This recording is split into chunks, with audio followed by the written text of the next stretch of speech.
Hey team, and welcome to another ATP Geopolitics video with myself, Jonathan MS Pierce. It's a Ukraine war news update for the 16th of June, 2023. So much news to get through today. It was Ramstein yesterday, or Ramstein. There's going to be a lot of military gear that is swapping hands going forward. So a lot to report on in that context. Okay, let's go to where we usually start, which are Ukrainian general staff figures for the Russian losses for the day before. Will all the usual caveats apply? There has been a little bit of an uptick in certain categories here, as I think things have got a little bit more funky on the front lines. Possibly some of the bad weather has moved away. I know that there's still bad weather, or not bad weather. There's still soft ground up in the northern areas like Luhansk or Blast, and that mud may still be presenting some challenges if they were thinking about uh, uh, doing some kind of counterattack in that area. Anyway, elsewhere, what have we seen? 590 liquidated personnel, 10 tanks, and 16 APVs. Of course, we must remember that all of these numbers represent, real human beings. They appear like numbers to us on a sheet of paper, but there is the reality of war we must bear in mind. 590 liquidated personnel, 10 tanks, 16 APVs, 19 artillery systems, and 2 MLRS. So that again, we are seeing a high number of artillery pieces being taken out, and that is reflected in an awful lot of footage, a lot of drone footage of stuff getting dropped. And we'll have a look at a little bit in a minute because they're using a number of different types of drones. Obviously, first-person view drones with RPG-7 warheads on them, but also PG-7 warheads, same kind of warheads adapted to quite significant to hexcopters, much bigger drones, and they can carry like 6 at a time. And so the destructive capabilities of some of the drones now, we've seen an adaptation over the war of what is now possible with these aerial IEDs dropped. So 24 drones. That's not from last night. It'd be from the night before. Much smaller drone activity last night. There was some, but not a lot. 13 vehicles and fuel tanks. So yeah, that's fairly problematic for the Russians. 10 tanks and 16 APVs is obviously going to hurt. There are a number of tanks sort of individually being picked off behind the Russian lines in the Zaporizhia Oblast area and southern Donetsk area. So again, it's these drones causing quite a bit of trouble. Oryx has done an update to the list of aircraft lost to the Ukrainians, and included as a MiG-29 and a Mi-8. And I think that's quite recently. Some of this, I talked about the Bayraktars being from February last year.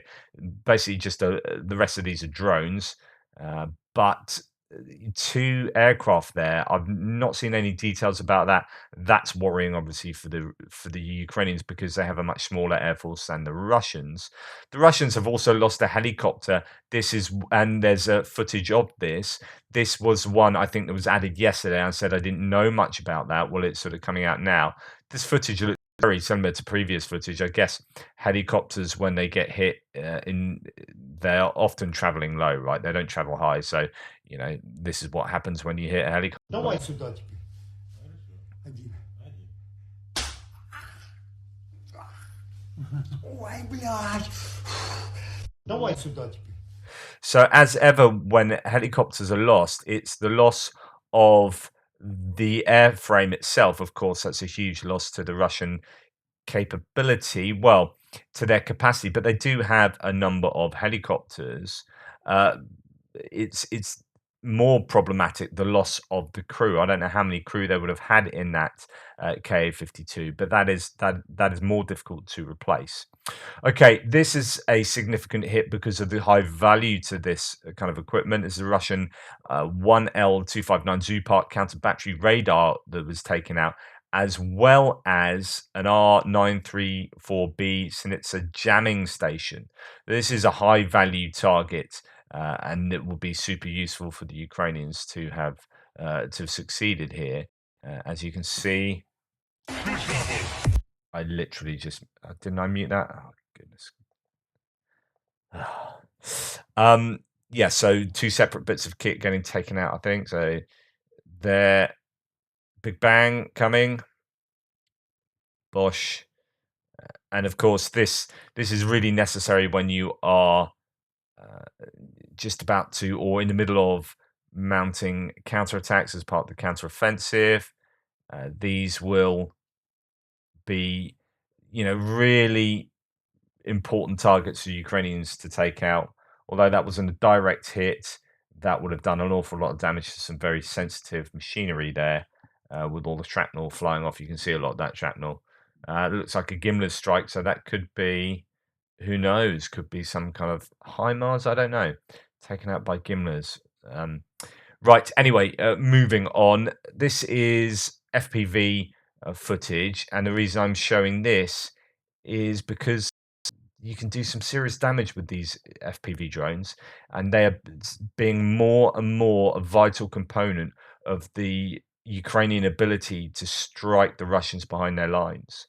These FPV drones are being made in the thousands, and they are being used to great effect. I mean, that's a huge explosion there. As you can see, I think there's another drone coming around afterwards to check out the damage. So yeah, that kind of stuff is just happening repeatedly. Right, this is from the Alpha White Wolf unit showing drones dropping munitions on Russian forces. They destroyed 7 tanks, 2 D-30s, those are old howitzers, an MT-12 Rapira, an ATGM, and other vehicles. Now, these guys have shown, great montage videos previously. You can see they're using RPG-7 warheads on, basically with some fins on, as kind of an improvised explosive to drop. And these hexcopters, so 6 rotors, have a great, really big capacity on them to hold about 12 kilograms, I think. So they can hold 6 of these RPG-7 warheads, drop them on the weakest part of the armor of these pieces of equipment, and they are taking out huge numbers of Russian pieces of equipment.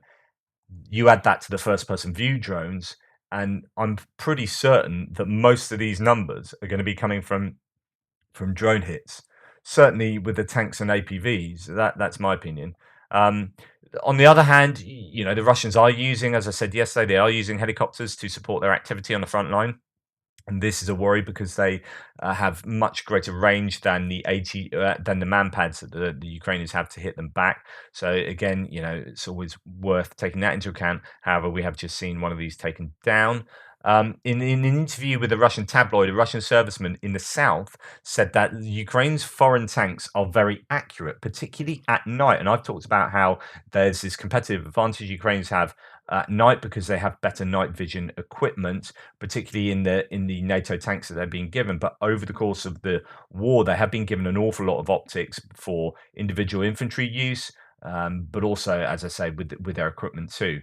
These optics appear to be better than the Russian optics and more widespread. And this means that they have the ability to do better work at night. And in fact, apparently, a lot of activity on the southern front line is taking place at night, precisely for this reason. You also have the advantage that these optics can see metal more easily at night, as in there's a different cooling rate to Earth and the metal in the hot summer sun, which means that they can spot mines more easily, potentially, and also spot the enemy equipment as it is camouflage more easily. Anyway, so particularly at night, he praised the Leopard's thermal optics.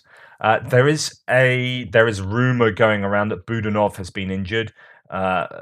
So they say that he was wounded in a strike, taken by helicopter to a military base in Poland, and is now seriously ill in hospital in Berlin. He's now been picked up by some of the Russian state-owned media agencies. However, we've heard this before with Sursky. We heard this for Zaluzhny and others, and that's not been true. So, take that with a massive pinch of salt. Obviously, if that was true, it would be a huge problem. But I wouldn't expect that to be true. Just letting you know that those rumors are out there. Now, here's a video of supposedly Ukrainian POWs. 20 POWs from the 5th Company, 2nd Battalion, 28th Mechanized Brigade of the Ukrainian Armed Forces have claimed to have surrendered to Russian forces after a failed assault along the front line near the city of Holivka in the Donetsk region. I blurred out the footage to protect the identity of Ukrainian POWs that I've seen. However, There's an awful lot of pushback to this. Now, some are saying that that's not the uniform they'd use. It looks like Russian uniform. Some are saying that it's not Ukrainian boots. And some are saying that the uniform is really clean. There's no sign of dirt and blood. And they're all speaking Russian. So, there's some Ukrainian speakers. I was just looking at the thread under here. There's a lot of pushback against Defender. I think Defender often has some quite pro-Russian stuff, but useful to get an idea of what different sides are saying. I don't think he's pro-Russian, but can often be persuaded by the pro-Russian narrative. Now, that's not to say this isn't true. So they could have lost that many, but it doesn't fit in with A, the activity of the Ukrainians in the area, B, the sort of thing that they would do, which is surrender en masse like that. And C, they're not dressing the right stuff. D, they're not speaking in a way, and people underneath what I was saying, the people underneath saying that actually they are Ukrainians and they can tell that these guys aren't Ukrainian, the Russian being spoken, blah blah blah. But it could be true. Just to say, I was criticized the other day by some pro-Russians saying, "Why aren't you showing the video footage? Ukrainians being captured, blah blah blah." And from what I could take, the two bits of footage, one was from 25th of May, which was a long time ago, and it's like that's why I haven't reported that. And that this could be the other one, which is like highly dubious at best. Okay, Russia on fire. There's another Russian village has disappeared in flames overnight. This is Mishkovo in the Kaluga region. 6 private houses and several cars were destroyed. I don't know what the cause of that was, but we did see some huge fires earlier on this year from sort of wildfires taking hold. An industrial enterprise attacked by drone in the Kursk region of Russia last night. So there is Ukrainian drone activity going into Russia. Now, last thing on sort of hits and losses. This, I don't know. So, Frontline Kitchen is a British chef cooking for the Ukrainian army, and I don't know if he's a guy that's been on Ukraine, the latest podcast, the Telegraph podcast, a couple of times, talking about the work he does. Anyway, he's talking about some friends of his who are doing aid work in the Novikakhovka sort of area, the Kherson area, saving uh, people who have been caught in the flooding. And he says footage. So I'll read it. Kherson update. One of my guys is in hospital. The other, Marek, was 400 meters away at the time that these munitions hit and survived the blast. This is by far the most angry I've been since the beginning of the invasion. Russians posted this footage boasting about killing those rescuing dogs, cats, and people. So you've got what appears to be people doing rescue work in these boats, helping animals and humans in these heavily flooded areas, and then those boats getting targeted by Russian artillery, being spotted by this drone. And yeah, that is just what's a war crime there. Don't know what else I can say to that. You know, if that is genuine, then shame on you. Okay, so moving on to, as I always say to the Russian voices, yeah, are you the good guys? You're on the right side here. No report saying deputy head. So I reported the other day how there's this big hit in Henichesk. That's the top of that Arabat spit, the top of the northeastern uh, side of Crimea. So right at the top of Crimea as it joins to Ukraine. It joins in 3 places: the Perekop Isthmus, and then another one in the middle, and then the Henichesk area to the Arabat spit, which is joined by a bridge.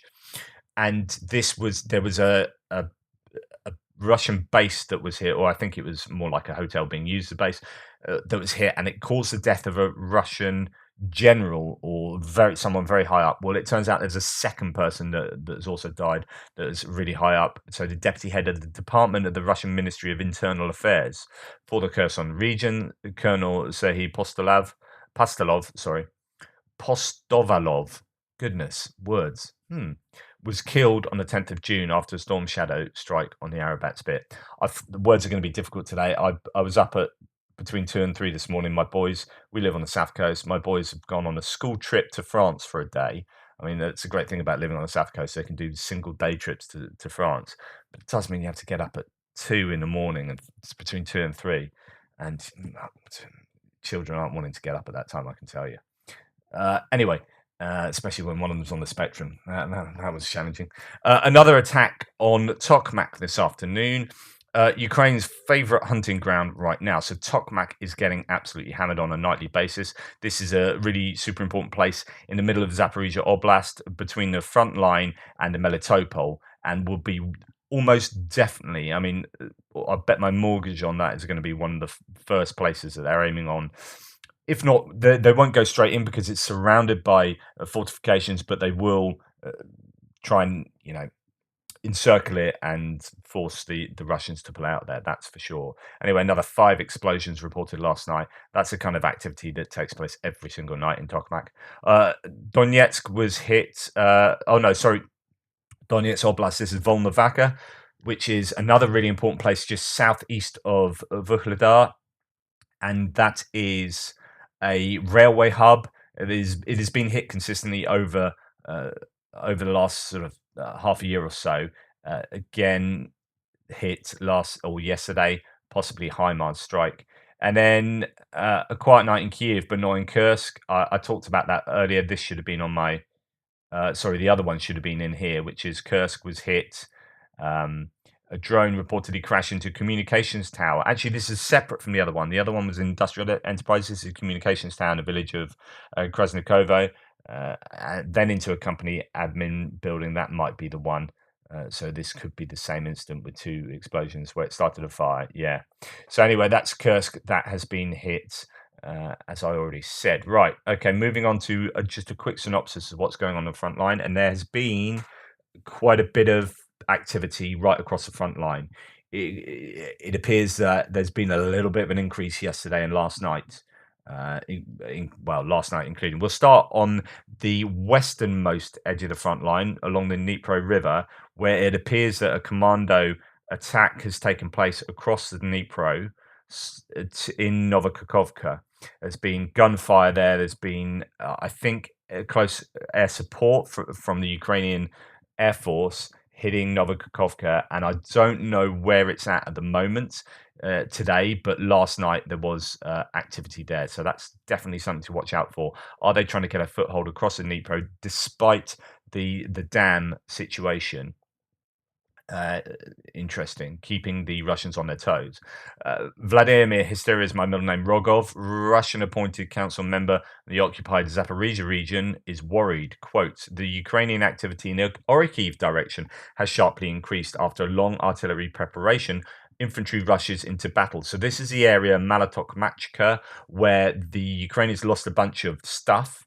I don't know whether they regrouped there and then just hammered with artillery and HIMARS and whatnot to soften up before trying to then make a further meaningful incursion or sort of salient into that area.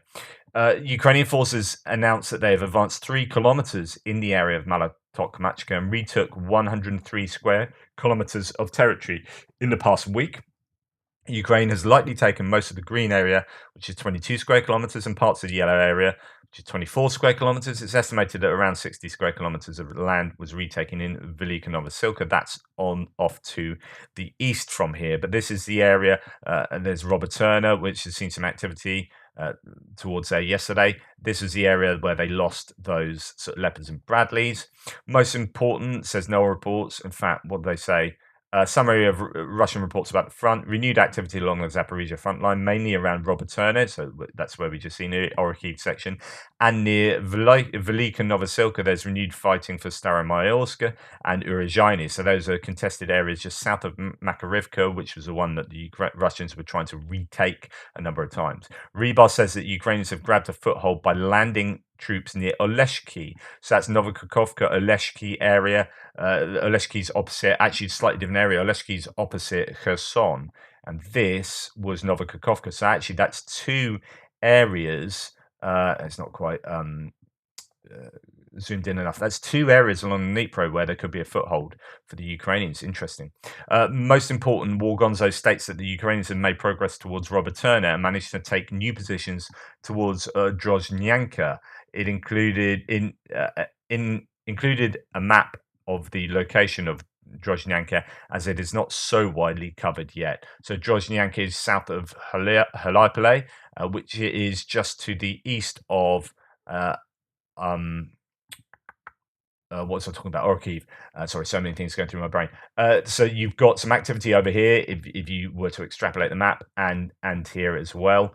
Uh, and this is coming from here's uh, this is south of Orkiv, and then to the east there you've got Haliapale as a city up there, and then south you've got Drozhyanka. So they are really sort of trying to pressure all along these front lines.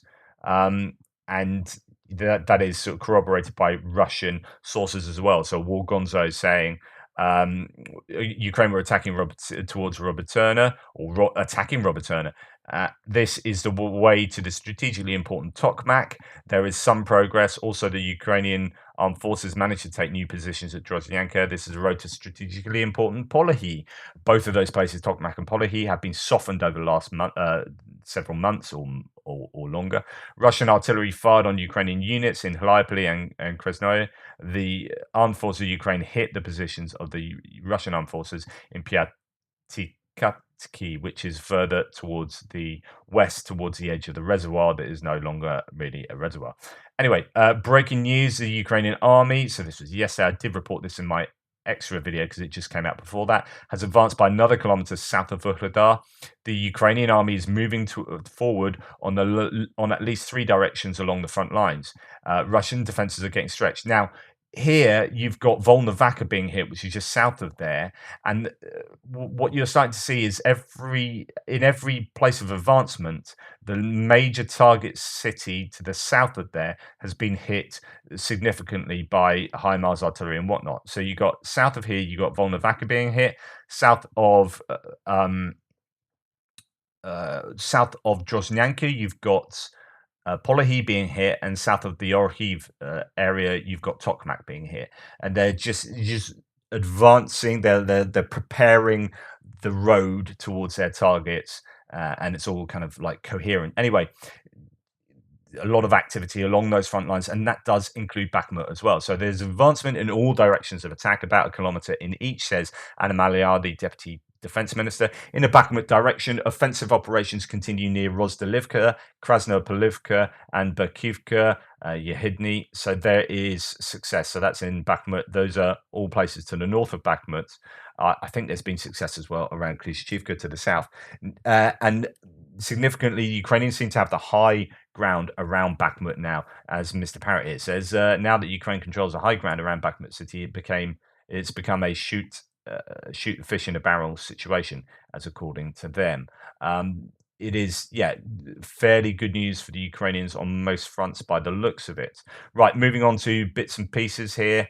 Don't quite fit in other categories. An awful story. An activist who was spreading anti-war leaflets was captured in Rostov. It's not too far, Rostov on Don, not too far from the Ukrainian border. Beaten, tortured, and electrocuted. Yesterday, he was killed inside the detention center, tortured to death. Yeah, there you go. I mean, obviously, you don't hear about that. You don't hear about it much in Russia, but it's just awful stuff. In Russia, the trial of 22 captured Azovians who defended Mariupol and were captured in May 2022 has begun. I don't know enough about this because I was under the impression there was some kind of agreement. They surrendered on the understanding that they would be involved in a prison swap, and it doesn't seem to be that has actually happened. There was then talk about how people in the Ukrainian army who have since been arrested were complicit in selling these guys short, so on and so forth. According to the publication, if they were found guilty, the Azovians face punishment from 15 years to life imprisonment. Among the accused are 8 women who prepared food for the Azov battalion. I'm not sure. Is this in line with the Geneva Convention? I think there's an awful lot of issue surrounding this, and I know that the Russians really wanted to kind of uh, give the sense that the people who were defending Mariupol, the Azov regiment, were the uber Nazis and the really bad guys. And I guess there's an element of show trial here to show that these are the Ukrainian bad guys, and we're going to put them on trial and put them away in prison, etc., etc., etc. Look at them with all their shaved heads now. Don't they look like Nazis and all stuff? All this kind of carrying. I imagine it'll be very much for more of a PR situation. Uh, okay, this is part of the Black Sea turning green at Odessa. Again, these are the ramifications from the dam destruction at Novokhovka. This is probably algal bloom. In fact, if I remember my GCSE geography correctly, this is perhaps like eutrophication, which is where is it nitrogen, phosphorus, fertilizers from runoff from agricultural spraying and whatnot cause algal bloom that then chokes out the rivers. Well, I don't know if that's what this is or whether it's something else as a result of the dam. Anyway, it's a direct consequence of the dam getting taken out, and it's not a good look, really. Further evidence of pollution. Right, there's this continuing spat between Mayor Vitaly Klitschko in Kiev and Zelensky. So there's talk about Zelensky wanting to remove him from the post of mayor, and then Klitschko's sort of fighting back, saying, I'm an elected, I'm elected by the people of Kiev, and I shouldn't be able to be removed by central government type thing. Uh, I don't know whether this is. There's some talking about how he could be uh, in line for replacing Zelensky as president of Ukraine, like he might run. I don't know that he would be popular enough, though. There are some saying, from his boxing career, there's talk about him having connections to sort of gangs and whatnot in previously. I don't know. There are lots of rumors going around. Anyway, there's a schism between Klitschko and Zelensky that seems to be, heading for a bit of an apex, and I don't quite know where that will go. Anyway, right, goodness me, so much to report in terms of military aid, and I've already been talking long enough. Okay, so Ramstein happened yesterday, where all the nations supporting Ukraine get together and say, right, what can we continue to give Ukraine? How can we assist them militarily? Two, this is one of the biggest bits of news. I don't know if this was to do with Ramstein actually, but two unidentified European countries, although there is possibly one of them's European, one of them's not. So, with US backing, are reportedly set to purchase hundreds of old Merkava 2 and 3 tanks from Israel. I have a notion about where these tanks might end up, or at least where the tanks they'll be replacing will end up. This is massive. Israel have been sort of on the edge of assisting. They've done a little bit here and there, but we're starting to see things like Spike anti-tank guided missiles systems uh, uh, s- uh, in Ukrainian hands. That's really interesting. And if this happens, I mean, that's first of all, I mean, if they get these tanks, these are decent tanks, right? Held in high regard. If they get 200 of these tanks, then uh, that's amazing. But even if they get 200 other tanks and these tanks go into the other nations to backfill them, then that is brilliant. I mean, suddenly there's a couple of hundred tanks possibly on the horizon. That is a really big bit of news that a lot of people were talking about yesterday, and that's really really significant. Switzerland still in the news. Zelensky gave a statement to Switzerland thanking them, and trying to add to the persuasiveness for them to come through on this. So Switzerland intends to sell 25 of its 96 decommissioned Leopard tanks back to Germany, which will undergo modernization there and then go to Ukraine, the build to reports. The majority of the Swiss parliament voted to write off the Leopard tanks, a mandatory condition for their delivery to Germany. The initiative should also be discussed in the Council of Cantons, a lower chamber of the Swiss parliament. Publication rights. I don't know whether that is enough to cause it problems or whether this is definitely going to go through. That's hugely significant there.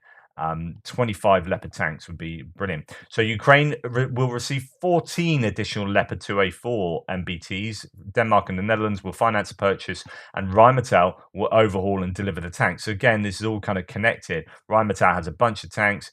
Okay, let's pay for them to get them sorted and across to Ukraine, and then Rheinmetall can perhaps get hold of a bunch more Leopard tanks from Switzerland, and this may be just a continual sustainable provision of these tanks to Ukraine. Absolutely amazing. So when Russia are like shouting about, "Yay, these Leopards have been destroyed," and then the next day it's like, or a week later, we're like, "Yeah, we're going to give a whole bunch of Leopard 2s to Ukraine." It's like, aha. Yeah. Spain will send 20 M113 APCs and 4 Leopard 2A4 tanks, which were recently refurbished to Ukraine, as well as provide a military hospital. Spanish Defense Minister Margarita Robles has said. It's absolutely brilliant. Again, more Leopards. Germany has delivered 2 additional from the 2 they sent before. They sent 1 mine clearing systems to Ukraine. Super useful given the myriad minefields that are covering the southern Ukrainian fields. Okay, this makes me happy, says Defmon. Not only do we send them the C version, we also equip them with the Barracuda mobile camouflage system designed to reduce thermal signature. So the CV9040C infantry fighting vehicles. These are perhaps one of the best IFVs in the world.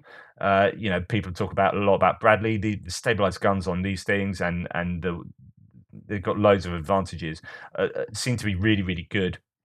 50 of them are now on the way to Ukraine. I mean, again, absolutely brilliant. Suddenly you've got 50 of brilliant IFVs with also a camouflage system that reduces their thermal signature so they can't be spotted so easily by thermal optics. This is absolutely fantastic. Just Ukraine and you've had the Ukrainians have had the training on these. This isn't like, oh, we're going to give you these down the road. These are now going into Ukraine, and the Ukrainians have received training on this.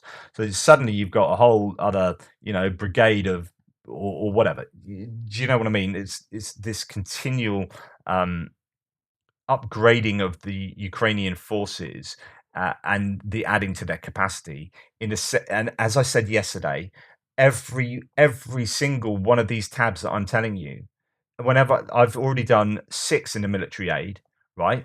Mine clearing vehicles, uh, leopards, M113s, CV90s. What are Russia getting? Every time I announce that, what are Russia getting? And the answer is almost certainly nothing. It's hugely important. Germany is reportedly planning to transfer at least 64 additional missiles for the Min 104 Patriot air defense system. I have a feeling that they've been using Patriot missiles quite a bit around Kyiv, so there's probably quite a demand for the actual missiles. So that's fantastic. Canada and Italy announced new aid packages for Ukraine, said US Secretary of Defense Lloyd Austin. Canada pledged to allocate $500 million to support Ukraine, including the provision of 200 missiles for air defense systems, noted Austin. And then 4 countries pledge air defense missiles equipment to Ukraine at the Ramstein summit. Defense Minister of the US, the UK, Denmark, and the Netherlands announced on June 15th that they will jointly and urgently provide Ukraine with air defense equipment. So that's obviously going to get there pretty smartish pretty soon. The US, the UK, Netherlands, and Denmark, okay, deliver high priority air defense equipment to Ukraine. They will deliver hundreds of short or medium range air defense missiles and associated systems required to protect Ukraine's critical infrastructure and further ensure the success of counteroffensive. Delivery has already begun and should be complete within several weeks. This is one of those things where it's already in place and then they announce it. It's like, yeah, it's already, some of it's already there type thing. This is going to increase the coverage across Ukraine. It's going to be able to be plugged into that central defense system command center where they can we now know they can plug in their Soviet era stuff, their books and their OSAs and all that. They can plug that in with adaptations. So now they've just got this network of connected systems that can decide what the best air defense piece of equipment is right, what the best one is for taking out whatever threat is coming over. And it's sort of, there's a kind of autonomous element to that, but of course, integrated with command and control. But just absolutely brilliant, and this is going to help support the Ukrainians no end. Canada has pledged to allocate another 500 million. I've already talked about that, but just a bit more in providing 200 missiles for air defense systems. Italy, given that tranche of aid as well, the most important weapon systems for the defense of Ukraine. So this is just really important. Right. Denmark and Norway will hand over 9,000 artillery shells to Ukraine. Norway will hand over the ammunition itself. Denmark, the charges, fuses, detonators, and fire conducting tubes. Norway also separately transfers 7,000 shells from its own stock. That's actually not a huge amount, but that's still really useful. I mean, that's like a day, ideally, like a day's worth of shells. So yeah, but it's still really useful. Training on F-16s has started. It's already clear that the training has started. When the Ukrainian pilots for the F-16s are ready, it will make it possible to provide Ukraine with the planes themselves, says Jens Stoltenberg at the Ramstein meeting. Now, there 24. Well, the announcement is there are 24 pilots being trained. Obviously, the more pilots you take out to be trained, the fewer pilots there are actually working within Ukraine to do the stuff they need to do on a daily basis. So you can't take too many to be trained all at once. US military official: Ukraine is expected to finish training on Abrams tanks by the end of summer. Ukrainian soldiers will likely finish training by the end of summer, says the Pentagon, and it will roughly coincide with the scheduled full delivery of the 31 M1A1 Abrams pledged by the US earlier. About 400 Ukrainian service personnel began training on these tanks in Germany last month, and the tanks in Germany won't be the ones provided. I think those are just for training. They're providing different ones, probably because of needing to take off the depleted Uranian armor. British MOD has shared footage from the training program for Ukrainian recruits, according to the standards of the British Army. Uh, I, I'm imagining. I presume this means that Ukrainians are still like training consistently. Like, it's not like we've trained them right. Thank you. That's it. Now go and do your counteroffensive. They're going to need a continual provision of these trained troops. That's my assumption here. Correct me if I'm wrong, but that's super useful. Continue. I mean, this is a montage of stuff we've seen before. That's a hacker there. So this is like training that we've seen over the months. But I hope that is still a continuing thing. And then it's not just about military uh, fights, as in with things that go bang, but it's also the fifth generation warfare, and this is super important. So, is that um, Estonia? Is that Lithuania? That flag, it looks a bit like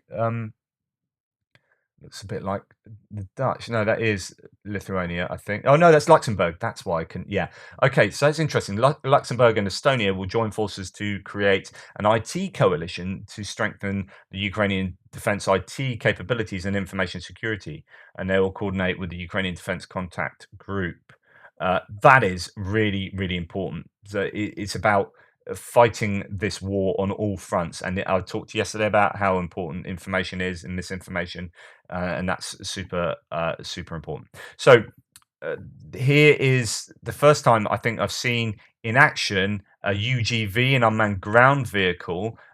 This time, I don't know if it meant to release the mine on its back there. It went into a hole, and the mine sort of.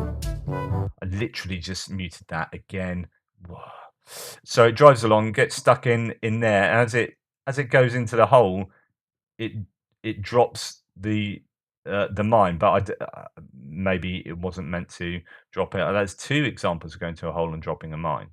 Anyway, one goes one way, one goes the other. So it's two different bits of footage. But it's really interesting to see this uh, now this new capability of the Ukrainians compared to what they had at the beginning of the war, driving around, dropping mines. What else from a military aid point of view? This is for the Russians. The Chechens have arrived in Belgorod to help defend Belgorod. They'll be fighting against Russian nationalists from the Russian Volunteer Corps. Now, why this is significant, and I'm showing you this, is because it's not the Russian conventional forces doing that. Well, why wouldn't you, like, this is in Russia? Why are you getting Chechens to come and defend Russia? Are you that desperate? As in, do you not have enough troops? No, you clearly don't, because you are using essentially another region's, uh, potentially another country's troops. Essentially, I guess. Who knows? I don't know how you interpret that. I mean, Chechnya. Yeah, I think that just does tell you something quite significant. Anyway, moving on to geopolitics. So much still to talk about. Uh, At long last, the Congress introduces a bill, so it's not gone through. It's introduced a bill to confiscate $350 billion in Russian sovereign assets to hand over to Ukraine, so badly needed for so long. That is successful. It's a bipartisan legislative push, um, and another way to help Ukraine, but using Russian money.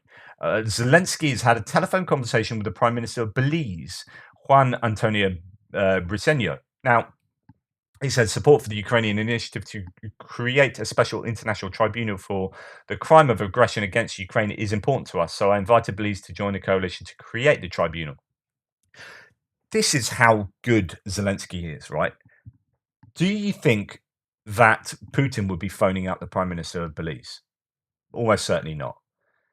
Zelensky is working super hard, and he's working super hard to get a consensus across the globe with countries that you might not think about like contacting, or certainly contacting yourself. You might delegate that to someone else. And that's not to belittle Belize at all, but there are different tiers of countries around the world that you want to be dealing with, and Belize aren't providing huge amounts of military aid to Ukraine, but Ukraine are going, right, you're still really important. We still need to butter you up because there are going to be votes in the UN that are super important. There's going to be, groups of countries that are going to be working together for a common end here, and I want you to be part of that. That is really significant. At the same time, President of South Africa, Cyril Ramaphosa, has come to Kiev. There was talk about how African nations might be asking Putin to remove troops uh, from Ukraine, which is siding with Ukraine. Now, Russia has a lot of fingers in a lot of African pies, and Wagner, for example, are active in Sudan at the moment. Uh, so Africa's an interesting continent, an interesting region in terms of who is supporting whom in this conflict. Right, Russian embassy. Australia's blocked a new Canberra site over a spying risk. It's this new proposed site that Russia has I think, some leased land that they've been trying to build this embassy for some time. It's been sort of clogged up in the courts. I think Australia has now produced a new law because the their attempts to block Russia doing this were thrown out by a court. I think previous attempt to cancel the lease was thrown out by the federal court last month, prompting this new legislation, which I think's gone through, and that means that Russia can't build their embassy, which would be 400 meters away from the Houses of Parliament in ACT in Canberra, in ACT in Australia.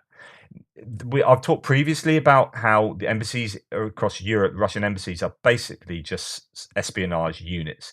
They're manned by spies, they're not really diplomats, they're all spies, and they have loads of radars and stuff on top of the roofs of all of the ones around Europe, and they are basically spying within capital cities. And so, given that, there's no surprise that Australia are going to say, "Nah, we don't think you should build that right next to the Australian House of Parliament." Ain't going to happen.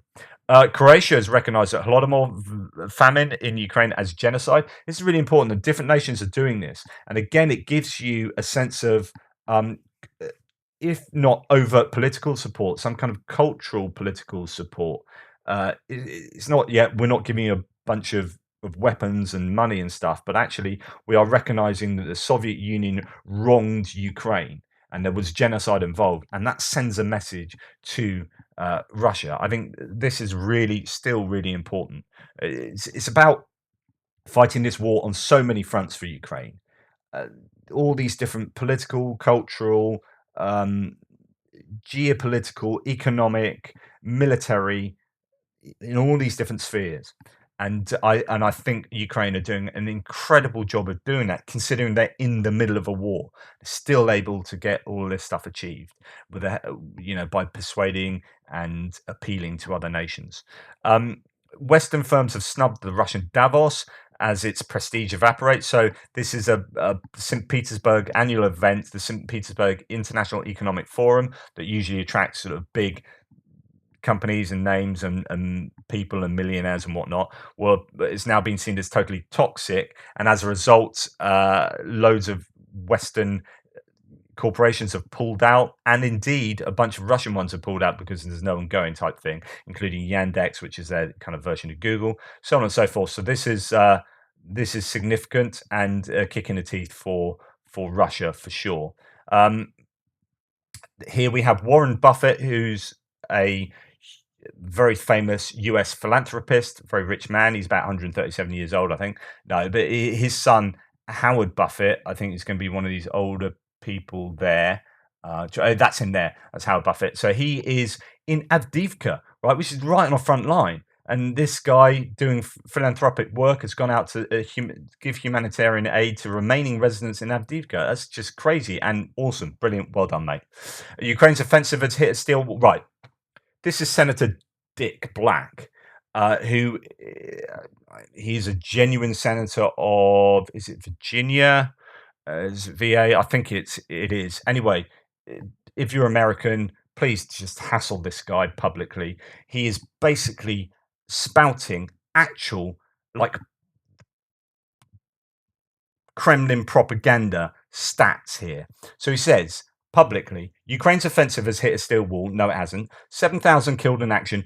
Are you nuts? 160 tanks? Absolutely not. 360 armored vehicles? You don't know what you're talking about. Destroyed in just 1 week with trivial gains. This is a lie.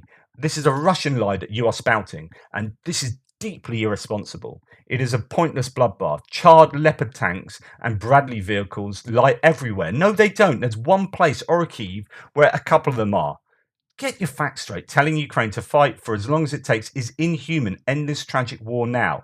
I even replied to him, are you a real American person or a Russian shield troll dressed up as an American person? I'm confused. You make words, but they read like stupid. I was just angry. Right, sorry about that. But like, please appeal to Senator Dick Black and tell him exactly what you think. And likewise, Tucker Carlson has now been talking about how the Novikakhovka dam explosion was Ukraine. It's Ukraine what did it. And this has really annoyed a whole load of Ukrainians. It makes no sense for Ukraine to blow up its own Kakhovka dam, despite Tucker Carlson's rant. Blowing it up is akin to shooting itself in the foot. A more plausible theory is that Russian bungling led to a larger than expected explosion, triggering a catastrophe. Exactly what I said. And then this infographic talks about all the things that Tucker Carlson claimed, and they're all myth, and then puts them straight. Just oh god, come on, mate. And then finally, US President Biden is open to easing Ukraine's path to NATO membership by possibly removing the membership action plan. So this makes it, it's just the hoops you've got to jump through and make it easier to join. This move would remove a big hurdle for Ukraine to gain membership in NATO after the war ends. A senior US official said that the Biden administration is comfortable with a proposal from Jens Stoltenberg that would permit Ukraine to forego a formal candidacy process that has been required of some nations, a move that could hasten its entry. I mean, everyone knows where Ukraine's at. Everyone knows that they've been, putting in place all these NATO things anyway. So it kind of makes sense. Anyway, that's the news for today. A whole load. Sorry it was really long, but it's just the nature of the beast. There's so much to talk about. Please like, subscribe, and share. Thanks so much for all your support. Take care, and I'll speak to you later.